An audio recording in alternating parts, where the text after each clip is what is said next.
قل ان صلاتي ونسكي ومحياي ومماتي لله رب العالمين صدق الله العظيم وصدق رسوله النبي الكريم ونحن على ذلك لمن الشاهدين والشاكرين والحمد لله رب العالمين اللهم صل على سيدنا ومولانا محمد وعلى آل سيدنا ومولانا محمد وبارك وسلم۔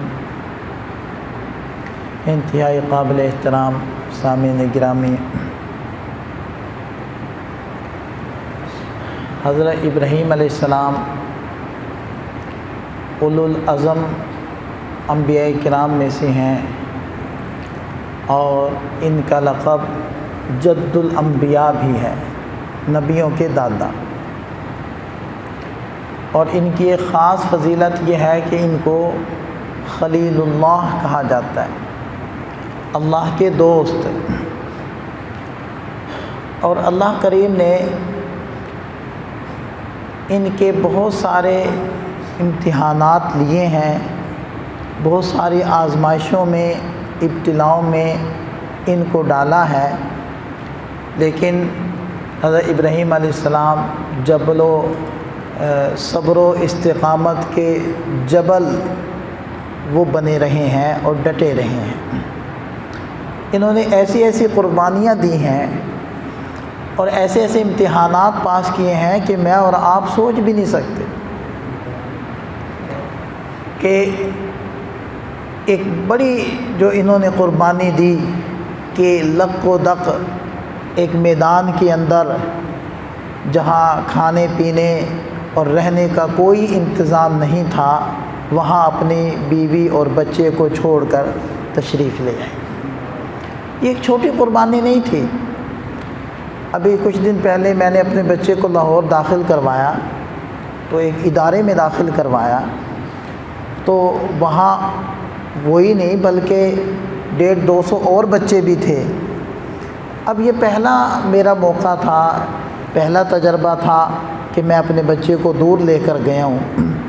تو وہاں ایک پراپر ایک ماحول میں، ایک ادارے میں جہاں کھانے پینے کا انتظام موجود ہے، اساتذہ موجود ہیں، طلبہ موجود ہیں، سونے کا انتظام ہے، سب کچھ ہے، وہاں چھوڑ کر آتے ہوئے جو میری کیفیت تھی کہ بس آنسو نہیں نکلے، بقیہ سب کچھ دل پر گزر گیا۔ تو اس وقت میں نے سوچا کہ قربانی کیا ہوتی، حضرت ابراہیم علیہ السلام نے قربانی کیا کی تھی، اس کی نوعیت کیا تھی۔ وہ کوئی ادارہ نہیں تھا، کوئی باقاعدہ کمرے بنے ہوئے نہیں تھے، وہاں پراپر کوئی لوگ موجود نہیں تھے، وہاں کوئی کھانے پینے کا انتظام نہیں تھا، تھوڑا سا پانی، اس زمانے میں کیا برتن ہوگا کہ جس کے اندر وہ پانی تھوڑا سا سفر کے اندر محفوظ کرتے ہوں گے، تھوڑا سا پانی اور تھوڑی سی کھجوریں وہ ان کے پاس رکھی، اور مڑ کر دیکھنے کی بھی اجازت نہیں تھی، اور وہاں سے آ گئے اور ایسی جگہ پہنچے کہ جہاں سے وہ بھی بچے نظر نہیں آ رہے تھے، وہاں کھڑے ہو کر پھر حضرت ابراہیم علیہ السلام نے دعائیں کی ہیں جن کا تذکرہ اللہ تعالیٰ نے قرآن کریم میں کیا۔ آپ اندازہ لگائیں اس وقت ان کی کیفیت کیا ہوگی، ان کے اوپر رقت کیسی طاری ہوگی، اور ان کا دل کیسے تڑپ رہا ہوگا اور کیسے بلک رہا ہوگا۔ تو یہ بہت سارے کام ایسے ہوتے ہیں کہ جب تک آدمی ان سے گزرے نہ، ان کو کرے نہ، تو ان کا اندازہ نہیں آدمی کو ہو پاتا۔ اسی لیے روزے باقاعدہ رکھوائے جاتے ہیں تاکہ بھوک کا اندازہ ہو، پیاس کا اندازہ ہو، اللہ کی دی ہوئی نعمتوں کا احساس انسان کے اندر پیدا ہو۔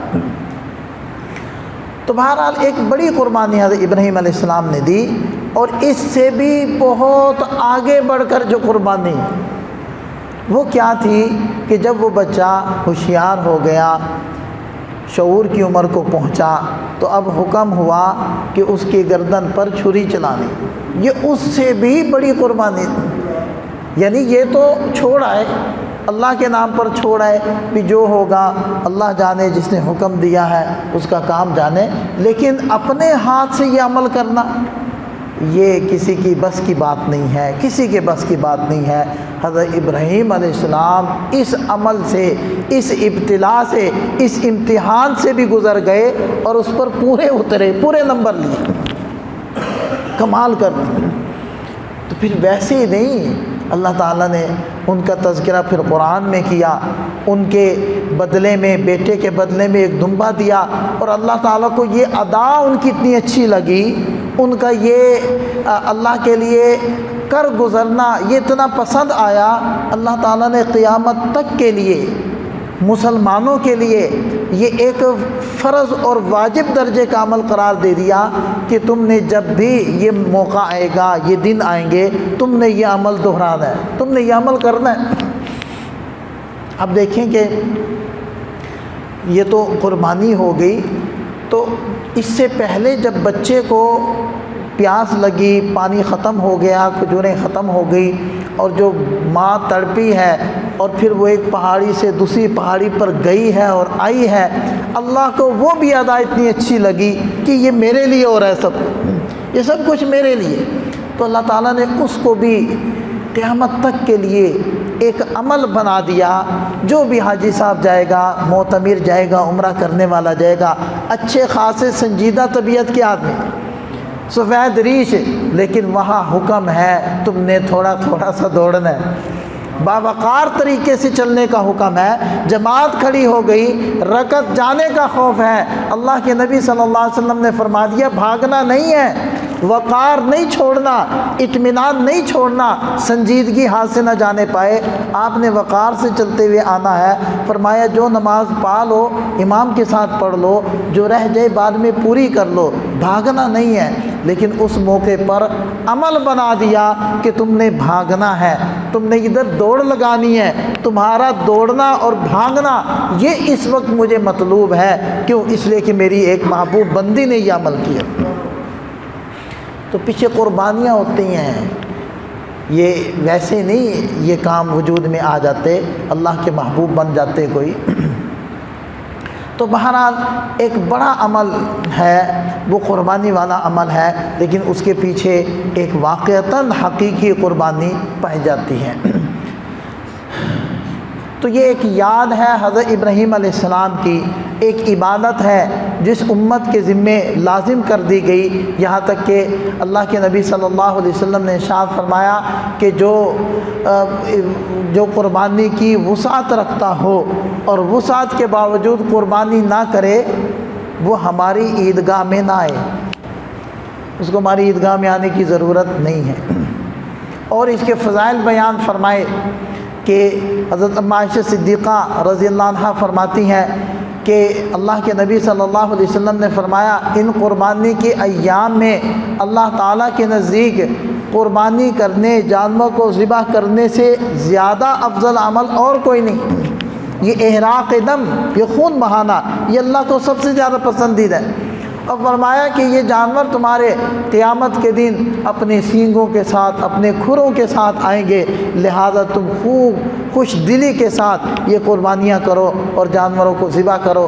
اور ایک مرتبہ جب حضرات صحابہ کرام نے پوچھا یا رسول اللہ وما ہی الاضاحی، اے اللہ کے رسول یہ قربانیاں کیا ہیں؟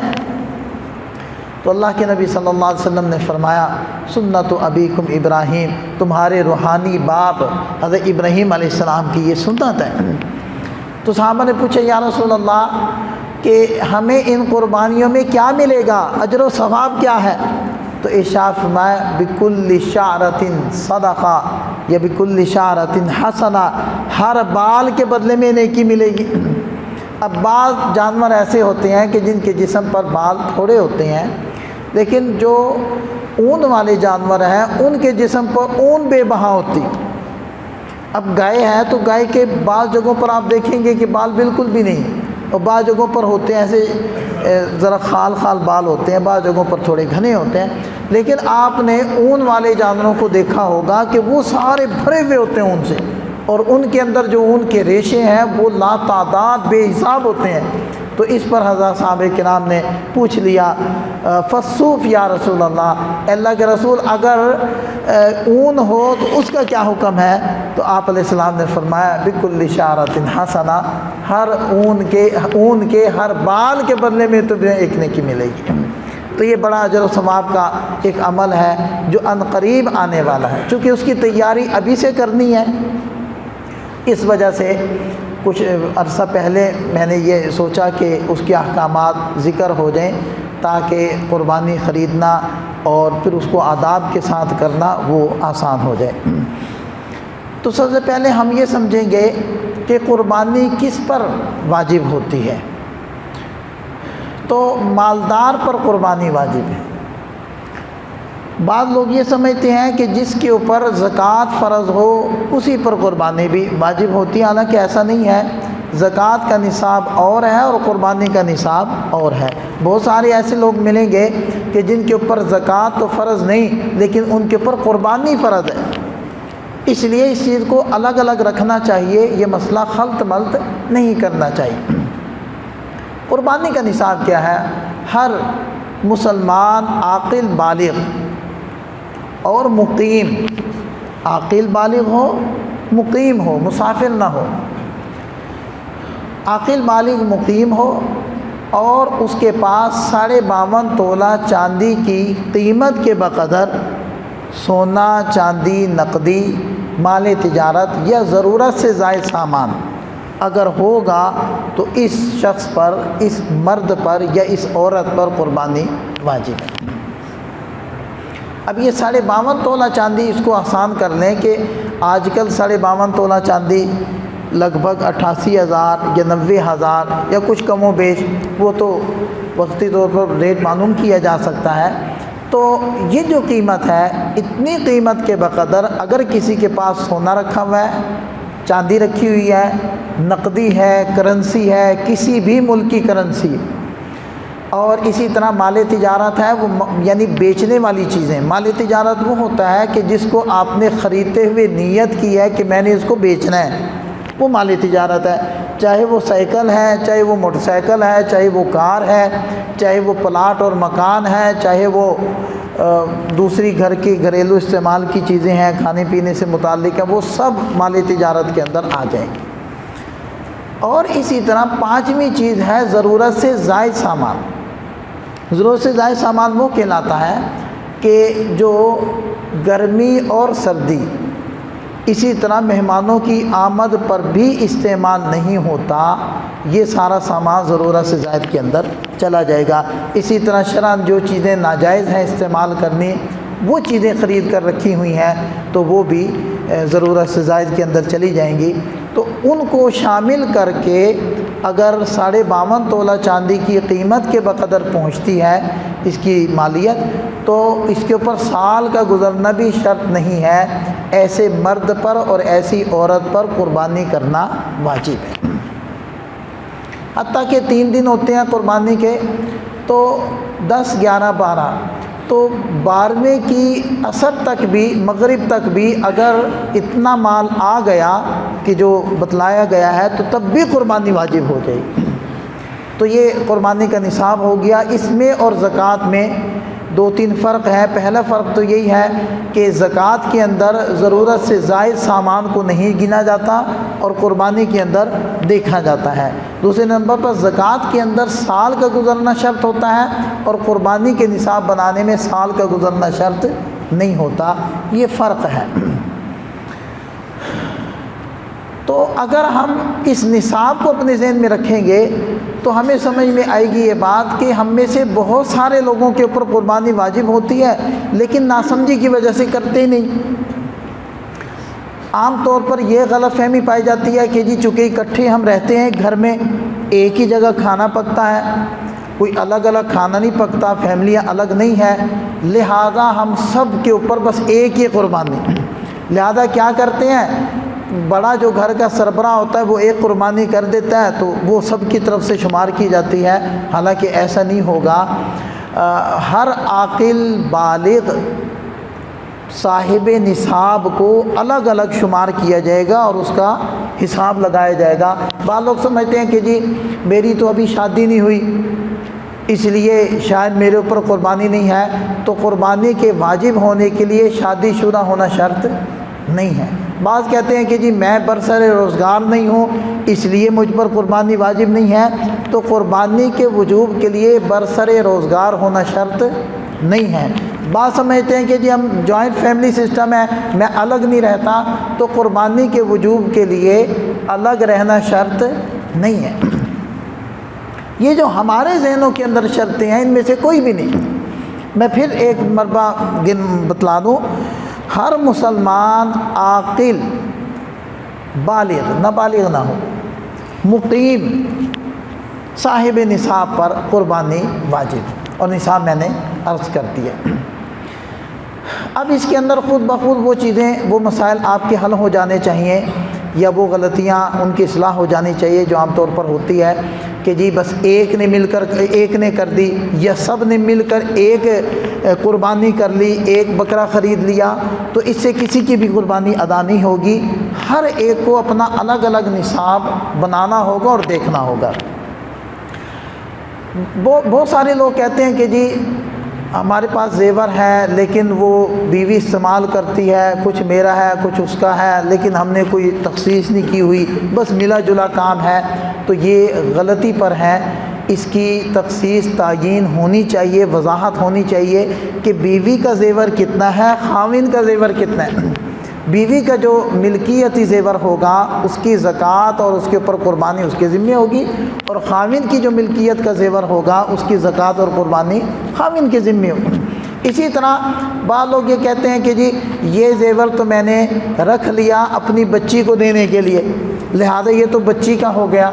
جب تک آپ نے وہ زیور بچی کے حوالے نہیں کیا، اس کا قبضہ نہیں کروایا اور اس کو کلی طور پر اختیار نہیں دیا، اس وقت تک وہ زیور آپ ہی کی ملکیت میں سمجھا جائے گا، لہذا اس کی زکوٰۃ اور اس کے اوپر قربانی کا وجوب وہ آپ کے ساتھ متعلق ہو، کیونکہ یہ ہدیہ ہوتا ہے، اور ہدیہ مکمل تب ہوتا ہے کہ جب آپ موہوب لہو جس کو ہدیہ کر رہے ہیں اس کو وہ چیز دے دیں، ہینڈ اوور کر دیں، مکمل قبضہ کروا دیں، با اختیار اس کو بنا دیں، تب ہدیہ مکمل ہوتا ہے۔ پھر یہ چیز شفٹ ہو جاتی ہے دوسری کی ملکیت میں، اور پھر سارے احکامات اس کے اوپر لگیں گے، آپ فارغ الذمہ ہو جائیں گے۔ لیکن صرف کہہ دینے سے یا صرف سوچ لینے سے یہ چیز دوسرے کی طرف شفٹ نہیں ہوتی، یہ آپ ہی کی ملکیت رہتی ہے، لہذا سارے احکام کا تعلق وہ آپ کے ساتھ رہے گا۔ یہ تو قربانی کا نصاب آ گیا۔ بعض لوگ مشترکہ طور پر کاروبار کرتے ہیں، مثلا والد صاحب کاروبار کر رہے تھے، ان کی وفات ہو گئی، پیچھے 3 بیٹے تھے، 4 بیٹے تھے، 5 بیٹے تھے، وہ ان کی موجودگی میں والد کے سہارا بنے ہوئے تھے، وہ چلے گئے، تو اب وہ اسی طرح اس کاروبار کو چلاتے رہتے ہیں اور ملا جلا ہی گھر کے اندر خرچہ کرتے رہتے ہیں۔ پہلی اس کے اندر غلطی تو یہ ہو گئی کہ انہوں نے اس کاروبار کو، اس روپے کو تقسیم نہیں کیا، یہ پہلی غلطی ہوئی۔ سب سے پہلے یہ کرنا چاہیے تھا ان بھائیوں کو کہ ابا جی کی رخصتی کے بعد انہیں آپس میں بیٹھ کر مسئلہ معلوم کر کے اس سارے کاروبار کو باقاعدہ شرعی طریقے سے تقسیم کر لینا چاہیے، تقسیم کر کے ہر ایک کا حصہ اس کے حوالے کرنا چاہیے، والدہ کا حصہ ان کے حوالے، بہنوں کا حصہ ان کے حوالے، اور بھائیوں کا حصہ ان کے حوالے کر دیتے۔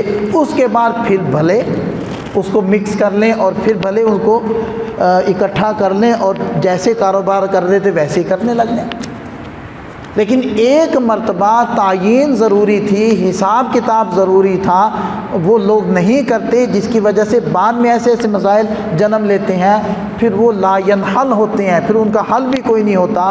اس لیے پہلی غلطی اس کے اندر یہ ہوئی کہ انہوں نے مشترکہ کاروبار کی تقسیم نہیں کی، تو سب سے پہلے تقسیم کرتے، تو اس لیے پہلے تقسیم ہونی چاہیے۔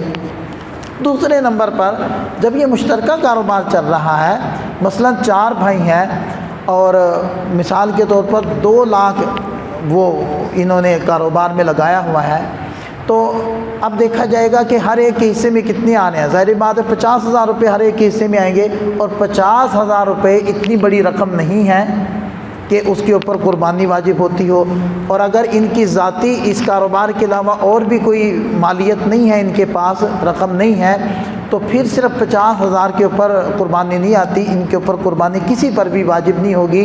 یہ نہیں دیکھا جائے گا کہ چونکہ مشترکہ کاروبار ہے، پوری اماؤنٹ تو اس کے اندر 2 لاکھ ہے، پھر تو آتی ہے، تو یوں مشترکہ کو نہیں، اجتماعی طور پر نہیں مال کو دیکھا جائے گا، ہر ایک کے اوپر تقسیم کر کے مال کو دیکھا جائے گا۔ تو ہر ایک کا حصہ جتنا بنتا ہے اس میں قربانی کسی پر بھی واجب نہیں ہے، لہذا ان کے اوپر قربانی نہیں ہے۔ بعض لوگ سمجھتے ہیں جی دکان کی طرف سے، ہم اس کاروبار کی طرف سے، بھئی قربانی بندوں پر ہوتی ہے، دکانوں پر نہیں ہوتی، تو وہ بندوں کے ذمے جتنا جتنا ان کے حصے میں آتا ہے مال، اس پر قربانی ہے نہیں ہے، لہذا ان پر نہیں۔ لیکن اگر اس کو تقسیم کیا جائے، ہر ایک کا اتنا حصہ بنتا ہے کہ وہ صاحب نصاب بنے، تو پھر ان میں سے ہر ایک کے اوپر الگ الگ قربانی واجب ہوگی۔ ایک تو یہ مسئلہ واضح ہو گیا۔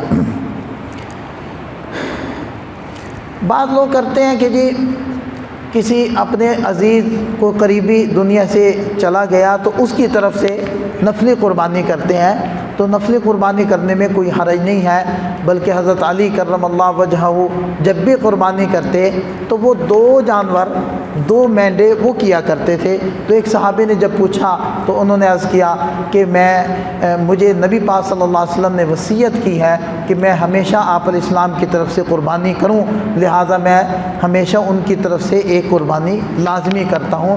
تو اس وجہ سے اگر کوئی اپنی میت کی طرف سے قربانی کرنا چاہے تو وہ نفلی قربانی ہوگی، تو وہ نفلی قربانی آپ کر سکتے ہیں۔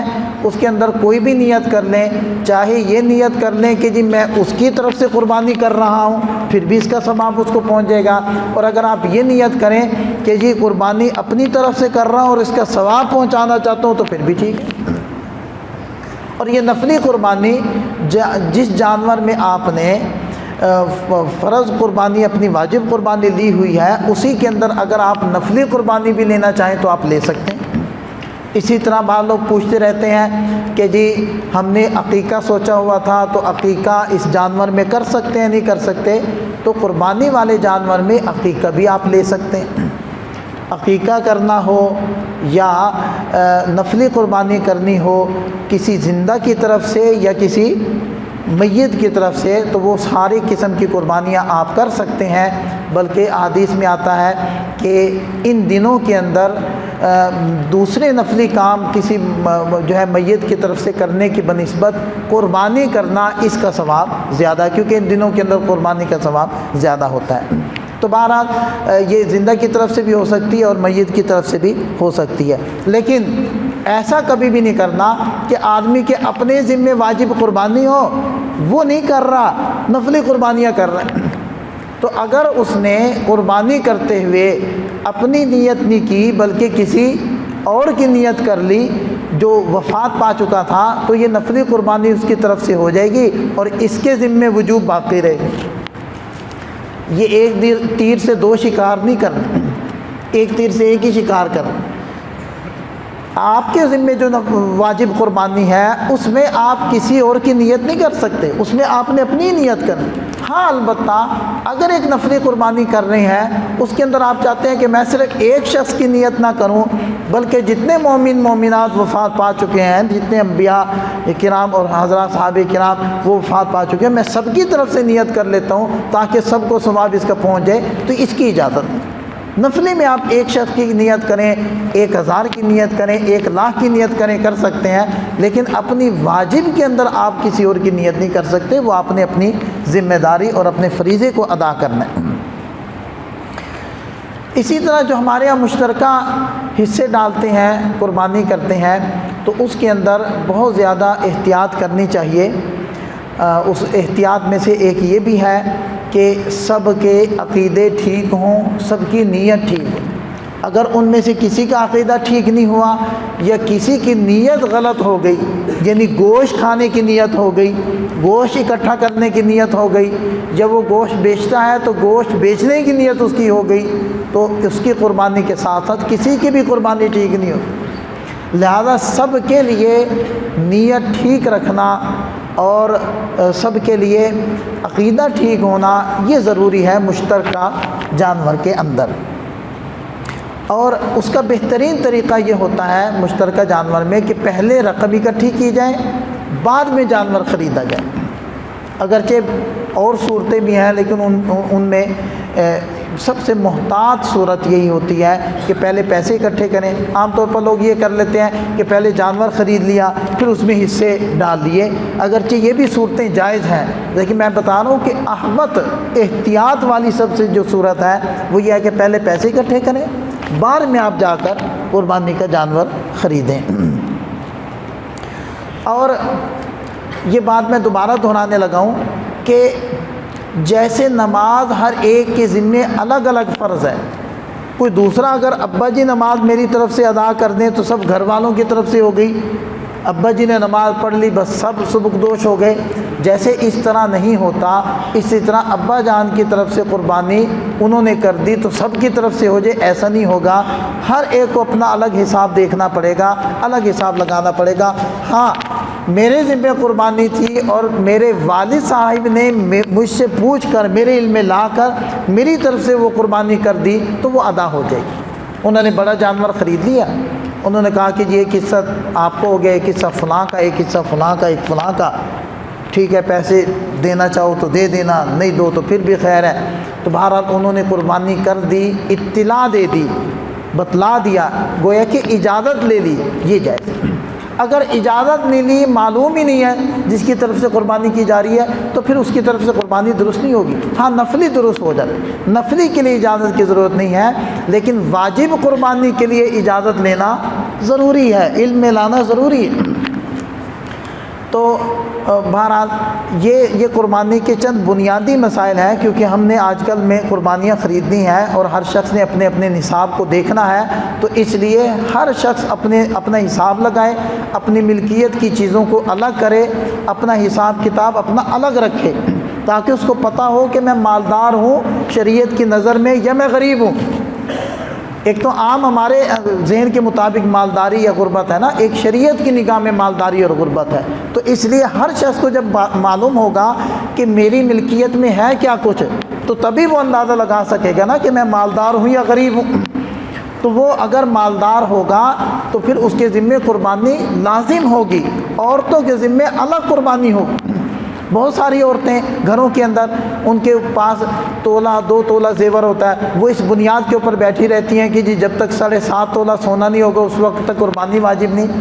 تو یہ یاد رکھیں کہ اگر تھوڑا سا بھی سونا ہو اور اس کے ساتھ نقدی مل جائے تو پھر سونے کا نصاب پورا نہیں کرنا ہوتا، پھر چاندی کا نصاب پورا کرنا ہوتا۔ اور آج کل کون مرد عورت ایسا ہے کہ جس کے پاس 2 تولہ 4 تولہ 6 تولہ سونا تو ہو لیکن 1 روپیہ بھی اس کے پاس نہ ہو؟ ایسا کون ہے؟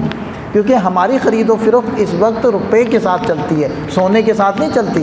آپ کسی سبزی والے کے پاس سونا لے کر جائیں، وہ لے گا سونا دے گا سبزی، وہ کہے گا بھائی مجھے پتہ ہی نہیں یہ اصل ہے یا نقل ہے، یہ ہے کتنا، میرا ترازو تو اس کو تولتا ہی نہیں، تو میں کیسے اس کو لوں، اس کے بدلے میں دو، مجھے روپے دو۔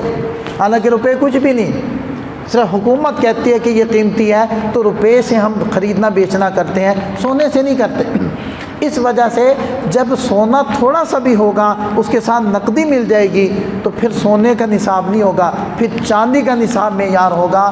یہ بہت بڑی غلطی ہے، غلط فہمی ہے جس کے اندر بہت سارے لوگ مبتلا ہیں۔ تو اس لیے عام طور پر آپ دیکھتے ہوں گے کہ ہم سونے کے نصاب کو بیان ہی نہیں کر رہے ہوتے، ہم بنیاد ہی یہ بناتے ہیں چاندی کے نصاب کو۔ 52.5 تولہ چاندی کی قیمت کے بقدر جس کے پاس نقدی ہے تو اس کے اوپر قربانی واجب ہے۔ تو یہ بہرحال نصاب ہو گیا، تو انشاءاللہ مزید جو اس کی اگلے احکامات ہے وہ بعد میں ذکر کریں گے۔ اللہ تعالی ہمیں سمجھ عطا فرمائے، عمل کے